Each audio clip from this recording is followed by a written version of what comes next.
Hello, happy travelers! Welcome to Scotland! For the next week, we're going to be traveling around with a camper van, exploring all of the best spots in Scotland. We just checked in and they gave us a quick little tour of the camper, explained how everything works, which we will try our best to remember over the next week. And we will do a big camper tour a little bit later on. Right now we need to kind of orient ourselves because this is a little overwhelming. I don't even know if I'd call this a camper van. It's kind of like a mix between a camper van and a motorhome. It would be considered a motorhome in the US, but there is no motorhomes in the US that are this small and compact, which is kind of awesome. I feel like there's a missed opportunity here because we would totally rock one of these. Caravan. Really excited to travel around for the next week, but we got to get all of our gear and load it up and hit the road.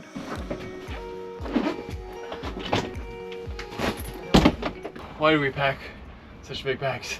This might be a problem. Figure out where we're gonna put these for the next week. All right, here we go. Driving on the other side of the road than I'm used to, in the other side of the car. At least it's automatic though, so that's good. A little larger than my car at home. I think we'll be all right. We got really good insurance, so. Here we go.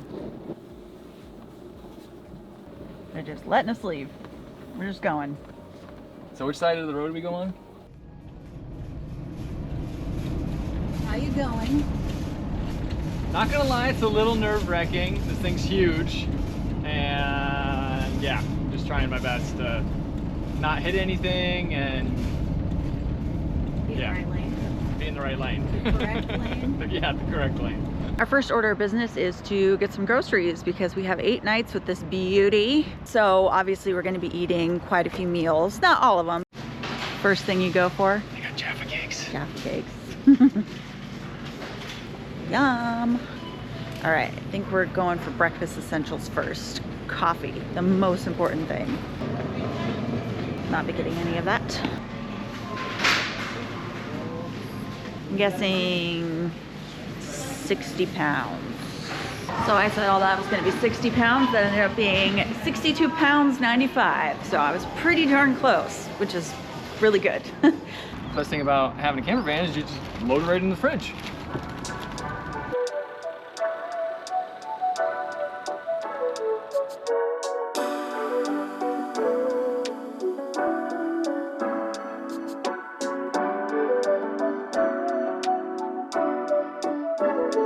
In Scotland, you have to walk through green fields to get to coffee. He wanted to come to Stirling and see the castle and the Wallace Monument, and I wanted to come to Stirling for the coffee. Jet lag is no joke. It's a struggle. It's like 3:30 right now.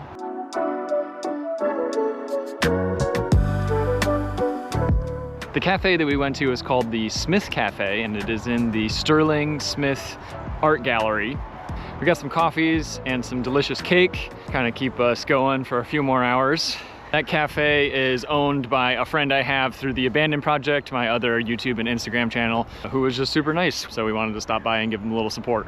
But Stirling is really neat. Where we parked, we walked through this area called the King's Knot. Apparently this was the royal gardens of the Stirling Castle, which is just above us on the hill over there. Now it's just a nice green space for people to walk their dogs. We're gonna continue heading north and make our way to our campsite for the night.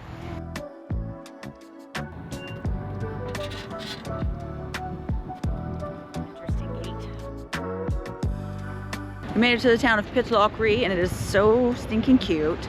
We're going to stay at a campground that's about 5 minutes away from here, but we found a really cute little pub, so we're gonna have dinner. And I don't know if it's just that the light is so nice right now, but this place is, like I said, very cute. I think that's the best word to describe it.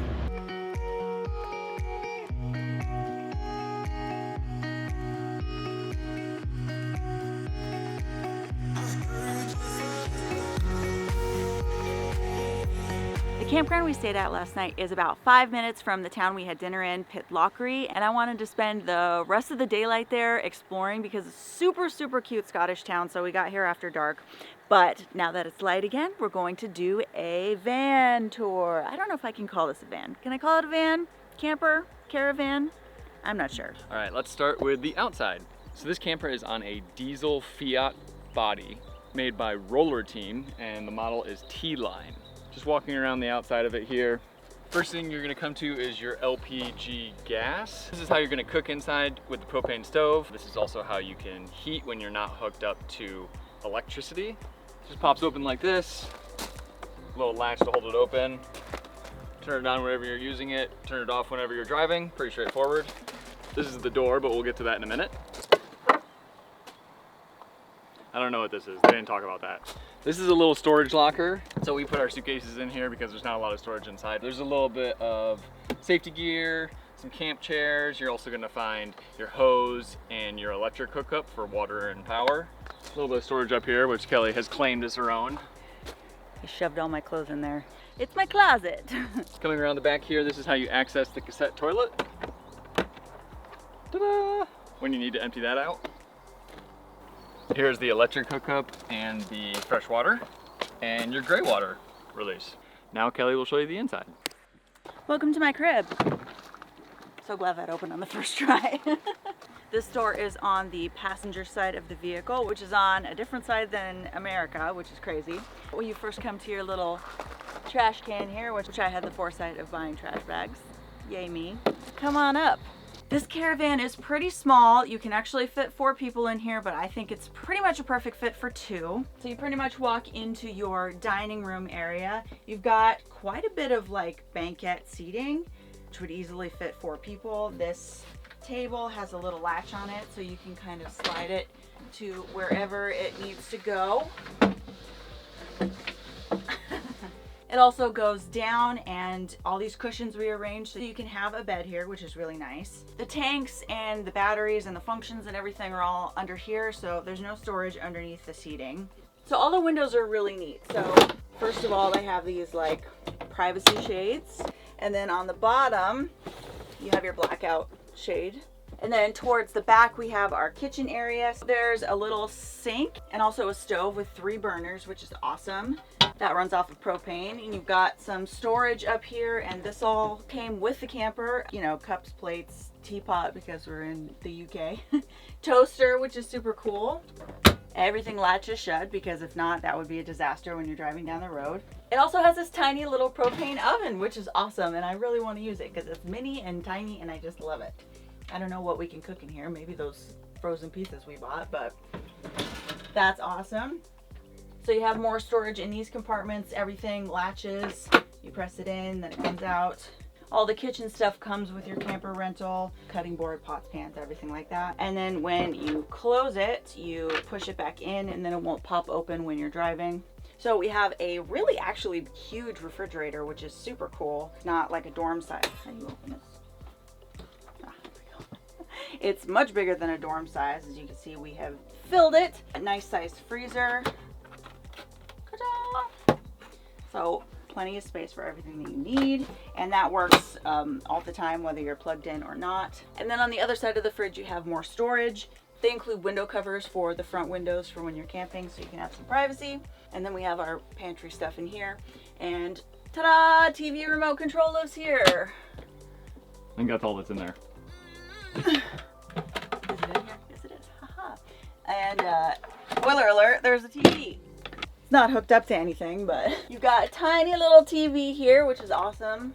It kind of swivels a little bit so you can see it, and there's all kinds of plugs here, USB and HDMI. It also connects to a bunch of different streaming services, Netflix, Disney Plus, a whole bunch of those, but of course you have to be connected to the internet for that, which a lot of these campgrounds actually do have Wi-Fi. So we didn't test that out, but it is a possibility. Then you've got kind of a half-length mirror here, which is very handy in a camp. You wouldn't believe how many campers don't actually have mirrors. You have your control panel here, so that's where you can see all of your levels of water and everything, and you can control the room climate. There's heating and ventilating, so not exactly AC, but you do get some ventilation in here. There are fans.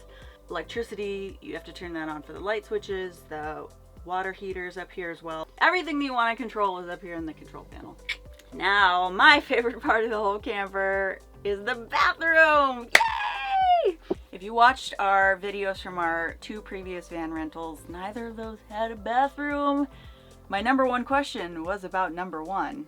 Where did you go pee? And the answer is, I kind of just figured it out. You know, found public bathrooms or a bush, but I don't have to do that in this one. Yay! So in the back of the camper, we have the bathroom. Ta-da! Very small, but functional. I've already made it very messy in here. So you have a sink, You have a shower, which is amazing. Since we were in the campground, we didn't have to worry about water, so we both took showers last night. There's also a little shower door. The shower is actually not that bad. I mean, I fit in here perfectly fine. It's a little small, but that's what you'd expect in a camper, so not too bad. And then there's some pretty good storage down here. And this is the other side of my closet that I just literally threw all of my clothes into. But it's handy because I don't have to have my suitcase in the camper. The best part, the cassette toilet. You can't really sit like straight because your knees hit, so it actually kind of like pivots, which is nice. So you go, and then it's got this little lever down here for a flush, and then you just empty it out the back that we showed you earlier. This is awesome. Thank you, Just Go, for giving us this camper. I'm very excited. Like Kelly mentioned, the area right here turns into a bed if you drop down the table, but there's another bed, which is probably my favorite part about this. You just press this button right here, and down comes the bed. Look at that. It comes with like a little ladder that you can set up right here, and some pads that we're just storing up here because we didn't have anywhere else to put them, but this is where we sleep. And that's super awesome that you don't have to set up a bed every night and move all the stuff around, which we've done in the past. If you do travel with 4 people, you can have 2 people sleeping down here and 2 people sleeping here, so it'll be more like bunk beds. But with just the 2 of us, we're only using this one right here, which is awesome. Slept in it last night, comfy bed, worked out great. No complaints, really. There's a ton of ventilation here too, so like all these windows pop up here. There's a big window on the front that pops up, windows in the back, so you can get a nice cross breeze. Super cool. I really like this bed a lot. That's really neat. So the cab's a little messy just because we've already drove a day and a half in this, but pretty standard. There is a nice screen right here that has like Android Auto or Apple Auto, so you can connect your phone to it very easily. There's a DC port and some USB ports, so you can charge that. This is automatic, which is huge, so that is really, really awesome because I'm the only one that knows how to drive stick, so I'd be driving the whole trip. There is a small fire extinguisher in the back here, so that's really nice. It's been a great van so far, pretty easy to drive. Just up above the cab, you have kind of this open area. It's a little bit taller. There's a nice skylight here that also has a shade if you want to close that, and this opens so it creates a nice cross breeze. And then there's this shelf up here that obviously we've put a bunch of crap on. Storage is key in a camper, and this is padded. It's basically just high up like this so you can stand up from the driver and passenger seat to go to the back. This van's been super comfy so far. We couldn't be more happy with it. You might be wondering if you need to go to a campsite every night when you're traveling around Scotland in this van, and the answer is no. Pretty much everything in here works without hookups. You can still use the shower, you still have heat, you can still use the stove. It's definitely set up for off-grid. The only thing I found that you really can't use is there's a outlet back here that only works off of shore power. If you don't have that, you won't be able to charge any devices that take the British 3-prong. But there's a USB port back here that will work off the leisure battery, which just charges every time that you are hooked up to shore power or when you're driving. Just to clarify, strictly speaking, wild camping, or boondocking as we like to call it in the US, is not actually legal in the UK. However, it is tolerated, I guess you could say, but it is not legal. So we're not promoting that in any way. Don't go anywhere where it says no trespass if you choose to wild camp. Don't go on anyone's private property.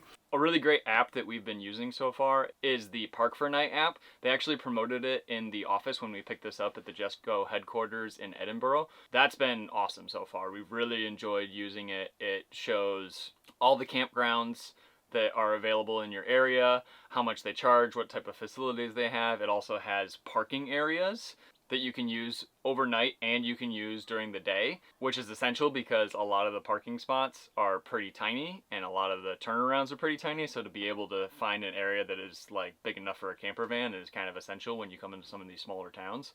So definitely recommend that. We'll link that in the description.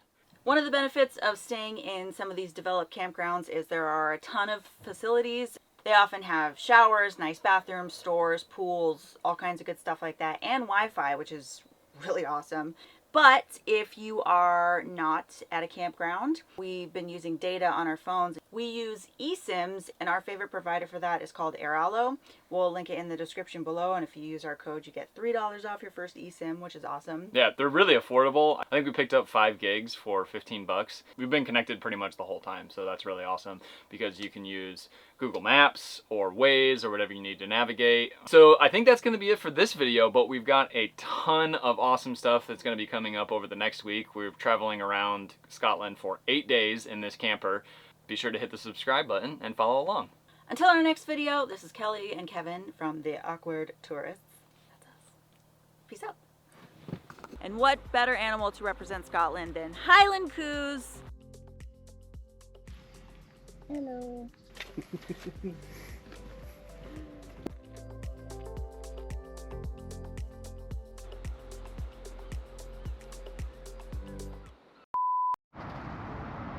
Did I just not record that whole thing? Cool.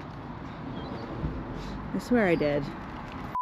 Sponsored by Just Go. Which is what we do in the cassette toilet. So if you